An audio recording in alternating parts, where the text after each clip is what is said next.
வேலை செய்கிற இடத்துல, அதாவது தொழில் செய்கிற இடத்துல நம்ம பகிர்ந்து உண்ணோம்னு வச்சுங்களேன். பகிர்ந்து உண்டோம் அப்படின்னா, மற்றவங்க என்ன செய்கிறாங்களோ அதுதான் நம்மளும் செய்யணும். வேலை செய்கிற இடத்துல எல்லாத்துக்கும் ஒரே வேலை கிடையாது. ஒவ்வொருத்தருக்கும் ஒவ்வொரு வேலை. அதில் உயர் பதவி இருக்குது, ஒருத்தர் மேலதிகாரியாக இருப்பார். இப்படி ஒவ்வொருத்தருக்கும் ஒவ்வொரு பதவி, ஒரு வேலை கொடுத்துருக்காங்க. அவங்கவுங்க வேலையை அவங்கவுங்க செய்யணும். ஆனால் நீங்கள் ஒரு குடும்பத்தில் இருக்கீங்க, ஒரு வீட்டில் இருக்கீங்க, பகிர்ந்து உண்றோம் அப்படிங்கும்போது எல்லாருமே ஒரே வேலையை தான் நம்ம செய்வோம். ஒருத்தர் டிவி பார்க்குறாங்க அப்படின்னா எல்லாருமே டிவி பார்த்துட்ருப்போம். அல்லது ஆட்கள் கையில் மொபைல் ஃபோன் பார்த்துட்ருப்போம். அல்லது உட்காந்து பேசுகிறோம் அப்படின்னா எல்லாருமே பேச தான் தோணும். ஒருத்தர் செய்கிற வேலையை எல்லாருமே செய்ய தோணும். வெளியில் வரோம், வீட்டை விட்டு வெளியில் வரோம், தெருமுனையில் ஒரு கடை இருக்கும், அங்கே எல்லா நண்பர்கள் உட்காந்துட்ருப்பாங்க. அப்போ எல்லாருமே இந்த பகிர்ந்து உண்ணுவாங்க, ஏதோ டீ எல்லாருமே வாங்கி சாப்பிடுவாங்க. அப்படி இருக்கும்போது அங்கே ஒரு நண்பர் என்ன செய்கிறாரோ அதுதான் எல்லோரும் சொல்லணும். வாங்க விளையாடலாம், கும்பலாக திட்டமிடுவாங்க. நம்ம விளையாடலாமா, அல்லது குளிக்க போகலாமா, அந்த கிணத்துல போய் குளிக்க போகலாமா, ஏரிக்கு போய் குளிக்க போகலாமா, மீன் பிடிக்க போகலாமா அப்படின்னு கும்பலாக திட்டமிடுவாங்க. கும்பலாக ஒரே வேலையை தான் செய்வாங்க, ஒரே வேலையை தான் செய்ய தோணும். ஒரு கூட்டமாக ஒரே வேலையை தான் சொல்லணும். இல்லை நீங்கள் குளிக்க போங்க, நான் விளையாட போகிறேன் அப்படின்னு யாரும். ஆனால் ஒரு கும்பலாக தேவை. ஒரு 4 பேர் விளையாட போகலாம், 4 பேர். ஆனால் ஒரு கூட்டமாக தான் போவாங்க. தனித்து செயல்பட முடியாது. நான் மட்டும் விளையாட போகிறேன், ஒரு 10 பேர் இருக்கிறாங்க, 9 பேர் நீங்கள் குளிக்க போங்க, நான் மட்டும் விளையாட போகிறேன் அப்படி சொல்ல முடியுமா? ஒரு 2 பேர் மட்டும் விளையாட போகிறேன் அப்படின்னா அவங்க 2 பேர் மேலே அது மற்றவங்களுக்கு அதிருப்தி ஏற்படும். என்ன இவன் மட்டும் தனியாக யோசிக்கிறான், ஒற்றுமை இல்லாமல் போயிடும், மகிழ்ச்சி இல்லாமல் போயிடும். அது நல்லா இருக்காது.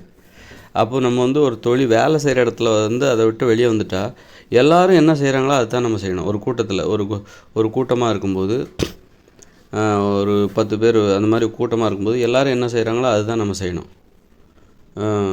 அப்போ ஆனால் வேலை செய்கிற இடத்துல ஒவ்வொருத்தருக்கும் தனித்தனி வேலை இருக்குது. 10 பேர் இருக்கிறாங்களா, 10 பேருக்கும் 10 வேலை இருக்குது. 10 வேலை. அப்போ 10 பேரும் 10 வேலையை செஞ்சாகணும். ஒருத்தர் பியூனாக இருப்பார், ஒருத்தர் டைப்பிஸ்ட்டாக இருப்பாங்க, இன்னொருத்தர் மேலதிகாரியாக இருப்பார், எல்லாரையும் வேலை வாங்குகிற வேலையில் இருப்பார், இன்னொருத்தர் இன்னொரு வேலையை பார்த்துட்ருப்பார். இப்படி 10 வேலையை பார்க்கணும். அப்போ நீங்கள் பகிர்ந்து உண்டிங்கன்னா என்ன ஆகும் அப்படின்னா, இந்த மாதிரி தனித்தனி வேலைகளை செய்ய முடியாது. எல்லோரும் உடனே என்ன பண்ணுறாங்க, எல்லோரும் ஒரே மாதிரியான வேலையை செய்யணுங்கிற தோணும்.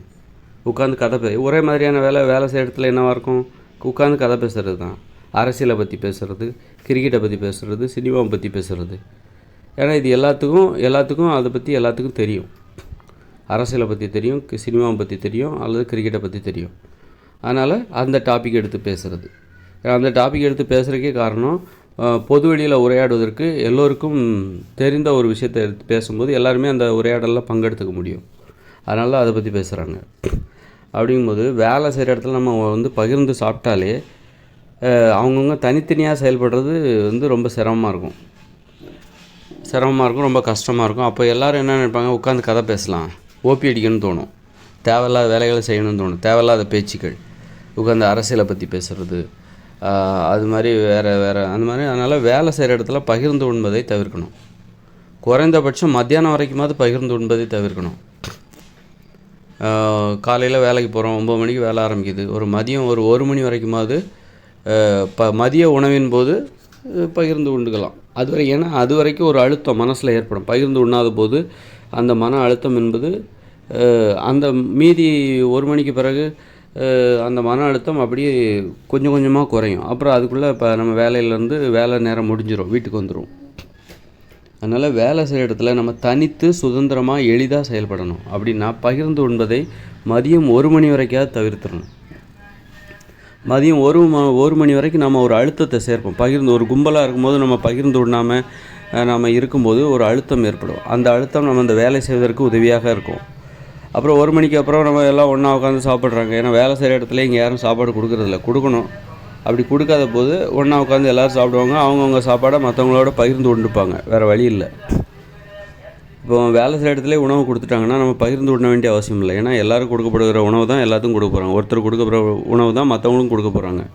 அதனால் அதை போய் பகிர்ந்து உண்ண வேண்டிய அவசியம் இல்லை. அவங்கவுங்க வீட்டிலேருந்து எடுத்துகிட்டு வரும்போது ஒவ்வொருத்தரோடைய உணவும் புதுமையாக இருக்கும். ஒருத்தர் புளி சாதம் கொண்டு வருவார், இன்னொருத்தர் சாம்பார் சாதம் அப்படி கொண்டு வருவார், இன்னொருத்தர் தயிர் சாதம், அதில் இன்னொருத்தர் வத்த குழம்பு வச்சு அப்போ அப்போ புதுமையாக இருக்கும்போது அதை வாங்கி சாப்பிட்ணும், கொடுத்து சாப்பிட்ணும் அப்படிங்கிற எண்ணம் வரும்.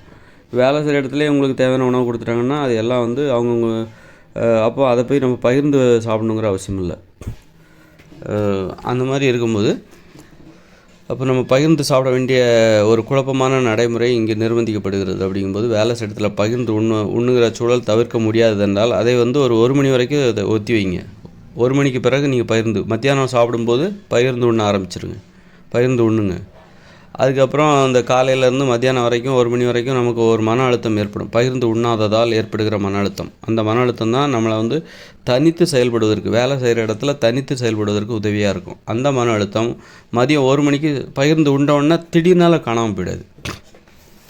சுவிட்சு போட்டால் லைட் எரியும், ஆஃப் பண்ணால் லைட் ஆஃப் ஆகிடுங்கிற மாதிரி திடீர்னால நம்மளை விட்டு காணாமல் போகுது. படிப்படியாக தான் அது குறையும் அந்த மன அழுத்தம். அதுக்குள்ளே வந்து ஒரு 5 மணி 4 மணி அப்படி 5 மணி வரைக்கும் அது படிப்படியாக குறைஞ்சி அப்புறம் வந்து அதுக்குள்ளே நம்ம வேலை நேரமும் முடிஞ்சிடும். அப்புறம் வீட்டுக்கு போக வேண்டியதாக. அதனால் வேலை செய்யும்போது நம்ம தனித்து செயல்படுவதற்கு நமக்கு ஒரு மன அழுத்தம் தேவை. அந்த மன அழுத்தத்தை பாதுகாக்கணும். அப்போ தான் சுதந்திரமாக தனித்து செயல்பட முடியும். அதுக்கு வந்து நீங்கள் பகிர்ந்து உண்ணக்கூடாது. பகிர்ந்து உண்டிங்கன்னா உங்களுக்கு அந்த அழுத்தம் போய்விடும். அப்புறம் உட்காந்து வேலைக்கு செய்கிறதே கஷ்டமாக இருக்கும். இன்னொன்று என்னென்னாக்கா, வேலை செய்கிற இடத்துல எதெல்லாம் செய்யக்கூடாதோ நீங்கள் பகிர்ந்து உண்றீங்க. காலையிலே சாப்பிட்டுட்டே போகிறீங்கன்னு வச்சுக்கோங்க. பசியோடு வேலைக்கு போகணும். ஆனால் நீங்கள் நல்லா சாப்பிட்டுட்டு வேலைக்கு போகிறீங்கன்னு வச்சுக்கோங்க. அங்கே போயிட்டு நீங்கள் பகிர்ந்து வேற உண்றீங்க காலங்காத்தாலே அப்படின்னு வச்சுக்கோங்க. உங்களுக்கு தலைவலி வர்றதுக்கு வாய்ப்பு இருக்குது. ஏன்னா அந்த ஒரு சூழ்நிலையில் மூளை எப்படி செயல்படும், அதுக்கு மூளை எளிதாக செயல்படணும். அதுக்கு ஒவ்வொரு சூழ்நிலையிலையும் ஒவ்வொரு விதமான மனநிலை தேவைப்படுகிறது. தொழில் செய்கிற இடத்துல அதற்கென ஒரு மனநிலை, அந்த மனநிலையுடன் மூளை செயல்பட்டால்தான் அதால் எளிதாக செயல்பட முடியும். அந்த இடத்துல போயிட்டு தேவையில்லாத வேலைகளை செஞ்சு மூளையின் செயல்பாட்டை சிரமப்படுத்தணும்னு வச்சுக்கோங்களேன், மூளைக்கு தலைவலி வந்துடும். நீங்கள் வந்து காலங்காத்தால் நல்லா சாப்பிட்டுட்டு வேலைக்கு போகிறீங்க, அவங்களுக்கு பசியே இல்லை, வேலை செய்யணுங்கிற எண்ணமே இல்லை, நல்லா சாப்பிட்டு தான் முடிச்சிட்டிங்களே, அப்புறம் உங்களுக்கு எப்படி வேலை செய்யணும்னு தோணும்? பசி இருக்கணும். சாப்பாட்டுக்காக தான் நம்ம வேலை செய்கிறோம். அப்போ நல்லா சாப்பிட்டு நல்ல பசியே இல்லாமல் நல்லா சாப்பிட்டு வேலைக்கு போகிறோம். அப்புறம் வேறு வீட்டில் ஏதாவது உணவை சமைச்சிட்டு அங்கே போயிட்டு வேலை கூட சக பணியாளர்களுக்கு நீங்கள் உணவை பகிர்ந்து வேற கொடுக்குறீங்க. சுத்தமாக உங்களுக்கு வந்து அப்போ எல்லோரும் உங்களுக்கு விசுவாசமாக மாறிடுவாங்க. நீங்கள் உணவு கொடுத்து அதை வாங்கி சாப்பிட்டோன்னே எல்லாருமே உங்களுக்கு விசுவாசமாக மாறிடுவாங்க. நீங்கள் ஒழுங்காக வேலை செய்யலைன்னா உங்களை யாரும் காட்டி கொடுக்க மாட்டாங்க. ஏன்னா நீங்கள் கொடுத்த சாப்பாட்டை சாப்பிட்ருக்காங்க.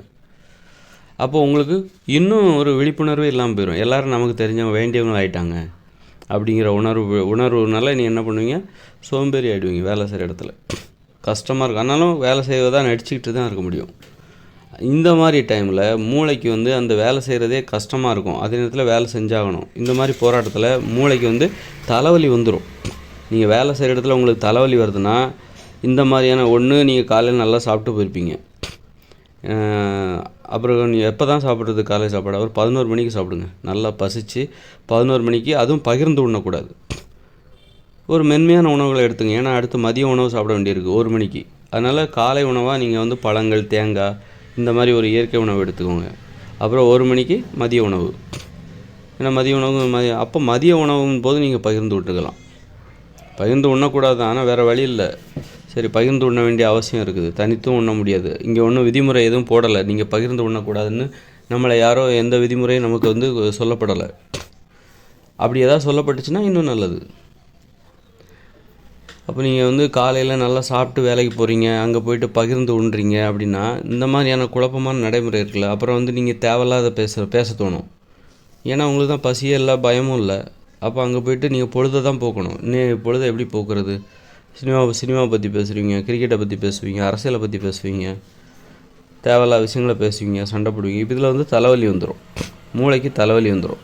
என்னடா இவன் இடத்துக்கு தகுந்த மாதிரியே செயல்பட மாட்டேங்கிறான், சம்மந்தம் இல்லாமலே இவனுடைய செயல்பாடுகள் இருக்குது, இவரோட செயல்பாடு சம்மந்தமே இல்லாமல் இருக்குது அப்படின்னு சொல்லிட்டு அதுக்கு தலைவலியே வந்துடும். அதனால் வேலை செய்கிற இடத்துல நமக்கு தலைவலி வருதுன்னா நம்முடைய இந்த மாதிரி குழப்பமான நடைமுறைகள் தான் அதுக்கு காரணமாக இருக்கும்.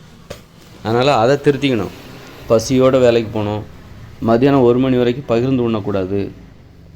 அதன் பிறகு பகிர்ந்து உண்பதை வந்து ஒரு அளவோடு வச்சுக்கோங்க. இப்படியெல்லாம் இருந்தால் தலைவலி வேலை செய்கிற இடத்துல வராது. அது மாதிரி நீங்கள் வீட்டுக்கு வந்துட்டீங்க, வீட்டுக்கு வந்த பிறகும் வேலை செய்கிற இடத்துல உள்ள மனநிலைப்படி வீட்லேயும் இந்த தொழில் செய்கிற மனநிலையோடு வீட்டில் இருக்கீங்க, டென்ஷனாக இருக்கீங்கன்னா அதுவும் உங்களுக்கு தலைவலி ஏற்படுத்தும். ஏன்னா வீட்டில் நம்ம எப்படி இருக்கணும், ஒரு ஓய்வாக இருக்கணும், ஒரு பொழுதுபோக்குகிற மனநிலையோட வீட்டில் வந்து மென்மையாக இருக்கணும். வீடுன்னா அப்படி தான். வீட்டில் வந்து ஜாலியாக முரட்டுத்தனமாக வேலை பார்த்துட்டு இருக்கக்கூடாது, கடினமாக வேலை பார்த்து சீரியஸாக இருக்கக்கூடாது, டென்ஷனாக இருக்கக்கூடாது.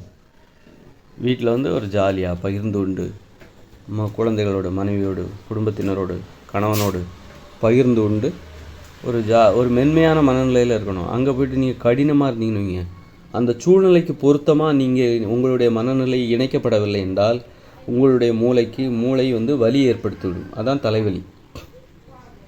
அந்தந்த சூழ்நிலையில் நீங்கள் எப்படி இருக்கணும். காலங்காத்தால் நீங்கள் வந்து மொபைல் ஃபோனை பார்க்குறீங்கன்னா உங்கள் மூளைக்கு தலைவலி வந்துடும்.